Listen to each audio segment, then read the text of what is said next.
안녕하세요. 정신간호와 역사에 대해 발표할 임정규입니다. 저는 서양의 정신치료의 역사, 서양의 정신건강간호의 역사를 지나 우리나라 정신치료의 역사와 우리나라 정신건강간호의 역사에 대해 발표하도록 하겠습니다.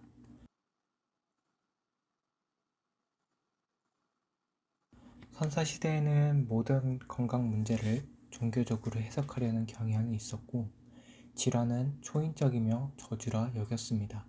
이에 따라 악마를 퇴치하는 의식이나 종교의 힘을 빌려야 한다고 믿었고, 이에 상응하는 기도나 의식이 필요하다고 여겼습니다. 문명이 발달하여 그리스 로마 시대에는 과학과 인문학이 발전하면서 질병 또한 사람 중심으로 여겨졌는데요. 그러나 여전히 초자연적 현상이나 도덕의 원칙의 중요성에 대한 가치관은 변하지 않았으나 히포크라테스에 의해 사채액설이 세워지는 등 각 철학자들 간의 건강에 대한 가설이 난무한 시대이기도 합니다.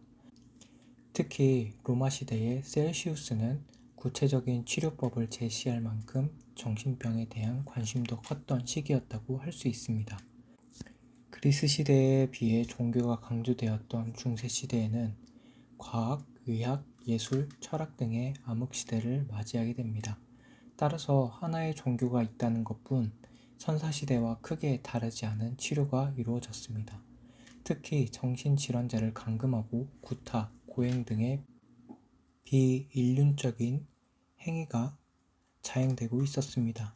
또 여성들은 마녀로 지정하여 수많은 여성들이 종교 재판으로 화형을 당하는 등의 불이익을 얻었습니다.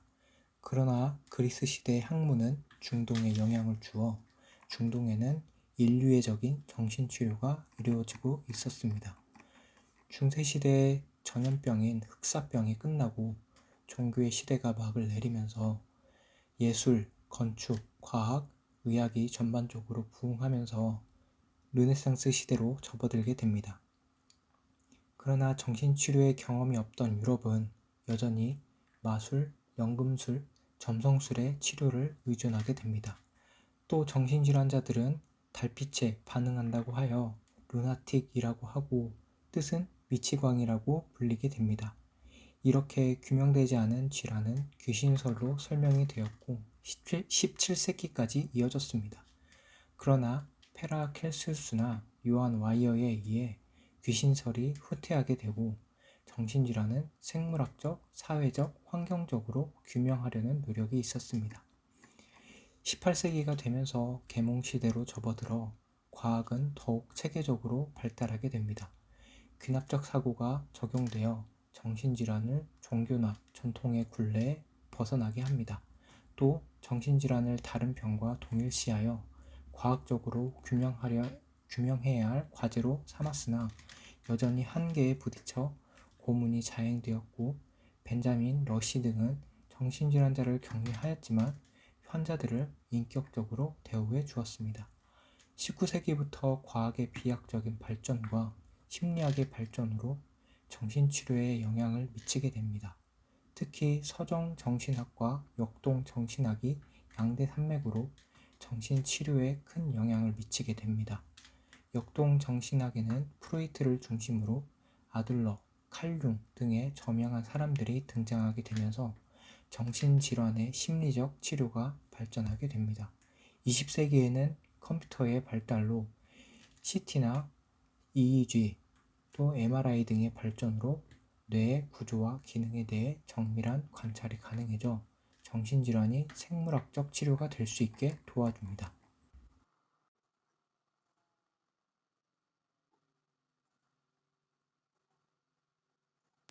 서양 정신간호사의 선두는 린다 리차드이며 그녀에 의해 맥클린 병원에서 2년의 간호학교가 설립됩니다. 또 정신질환 치료의 수준이 높아지면서 간호사의 수준도 복잡해집니다. 특히 2차 세계대전 이후 정신질환을 앓는 병사들이 많아져 정신건강법을 제정하게 됩니다. 또 1948년 브라운에 의해 Nursing for Future가 소개되면서 정신간호사 교육을 간호대학의 필수 과목으로 포함시키게 됩니다. 또 페플라우에 의해서 Interpersonal Relation in Nursing이 소개되면서 정신간호의 이론적 뒷받침을 제공하게 됩니다. 또 프란시스 슬리퍼가 정신간호사의 정신치료를 지지하는 연설을 통해 10년 동안 논쟁을 벌여 법적으로 간호사 치료를 인정하게 되었습니다. 이에 따라 1958년 미국 간호협회도 정신간호 전문직을 인정하게 됩니다. 또 1967년 미국 간호협회 정신간호에 대한 포지션 페이퍼에 정신간호 임상 전문가의 역할을 명시해 치료자로서 정신치료, 집단치료, 가족치료, 환경요법 등을 적용할 수 있게 했습니다. 그리고 1969년 간호사 개인이 치료할 수 있게 인정을 받았고 1973년 미국 간호협회는 일반 정신간호사의 자격 인정을 선호하게 되었습니다. 그 결과 난다에서 정신간호 집단의 필요성을 인식하고 간호진단분류 체계에 정신간호를 포함하게 됩니다.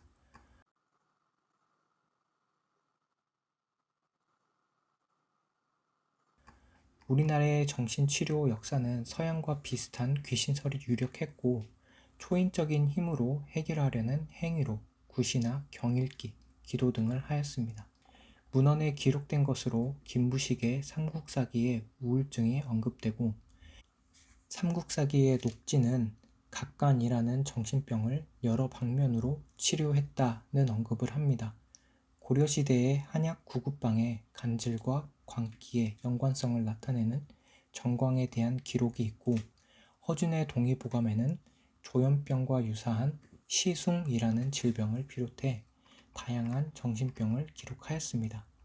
허준은 히포크라테스와 비슷하게 정신의 조화를 주장했고 정, 기, 신의 조화가 이루어져야 한다고 강조했습니다.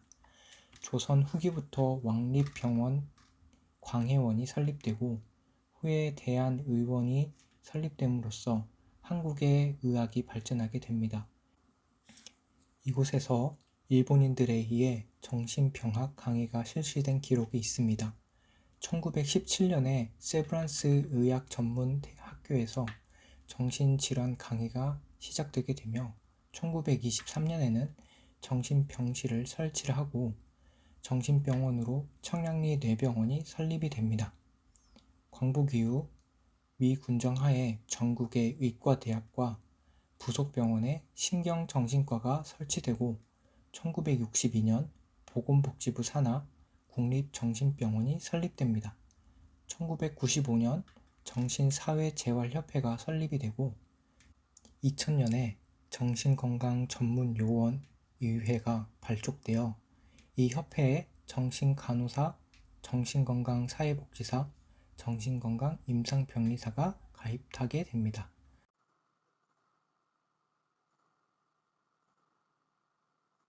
우리나라 현재의 정신간호 역사는 일제강점기부터 시작이 되며 폐쇄병동에서 치료가 이루어진 만큼 구타나 비인도적인 간호가 자행되었습니다. 그러나 서양과 마찬가지로 지속수면요법, 수욕요법이 발전하고 인슐린 혼수요법, 전기충격치료 등에 의해 간호가 더 발전하게 됩니다. 한국전쟁 이후 미군의 역동정신학을 도입해 구타나 억압이 줄었고 의료적 교류가 활발하게 이루어져 미국 정신치료와 간호를 직접 체험한 의사와 간호사의 영향으로 정신간호의 치료가 개선됩니다.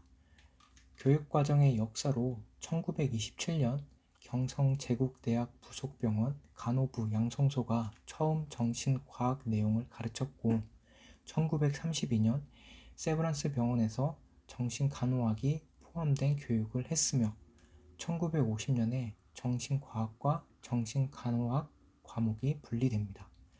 또 1960년에 정신간호학이라는 명칭으로 통합이 되게 됩니다.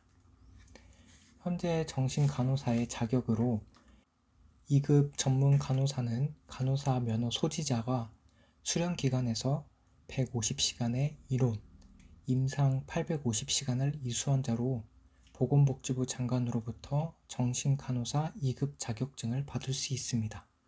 정신건강간호사 1급은 10년 이내 3년 이상 정신간호사 경력이 있고 대학원 석사 과정 중에 전문간호사 교육과정을 이수하고 전문간호사 자격 시험에 합격한 사람이 보건복지부 장관의 인정을 받아 상급 실무를 수행할 수 있는 1급 자격을 얻게 됩니다. 이것으로 정신간호와 역사에 대해서 발표를 마치도록 하겠습니다. 감사합니다.